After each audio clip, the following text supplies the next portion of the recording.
আসসালামু আলাইকুম, কেমন আছেন সবাই? নিশ্চয়ই ভালো আছেন। আজকে ভর্তা ভাজির পালা। খুব মাংস খেলাম, কাঁঠালের বিচি ভর্তা করছি। বিচিটা আগে সিদ্ধ করে নিয়েছি, আর আমি আমার ফ্রিজে সবসময় মরিচ আর রসুন, পেঁয়াজ এগুলো বেটে রেখে দিই, লবণ দিয়ে বেটে রেখে দিই। যখনই আমার ভর্তা খেতে ইচ্ছে করে খুব তাড়াতাড়ি হয়, তখন ভর্তাটা আমি এখন একসাথে মিক্সড করে নিচ্ছি। কাঁঠালের বিচি সিদ্ধ করে নিয়েছিলাম, বিচিটাকে প্রথমে বেটে নিলাম, তারপরে সেই রসুন মরিচ বাটাটা দিয়ে লবণ দিয়ে সরিষার তেল দিয়ে মিশিয়ে নিলাম। হয়ে গেল আমার ভর্তা। এখন বানাবো একটা যে পটলের চোকার ভর্তা। পটলের চোকাটা সিদ্ধ করে নিয়েছি, একটু তেল দিয়েছি, তার মধ্যে একটু পানি, তেল, লবণ দিয়ে সিদ্ধ করেছি।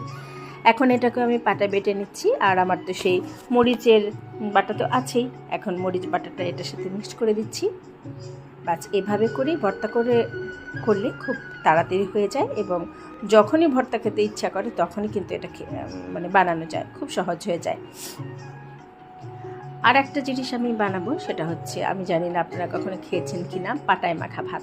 এই যে ভর্তা বাটলাম, সেই ভর্তার পাটাটাতেই এখন আমি ভাত দিয়ে সব রকমের একটু একটু ভর্তা দিয়ে এটাকে মেখে দলা পাকিয়ে তারপরে খাবো।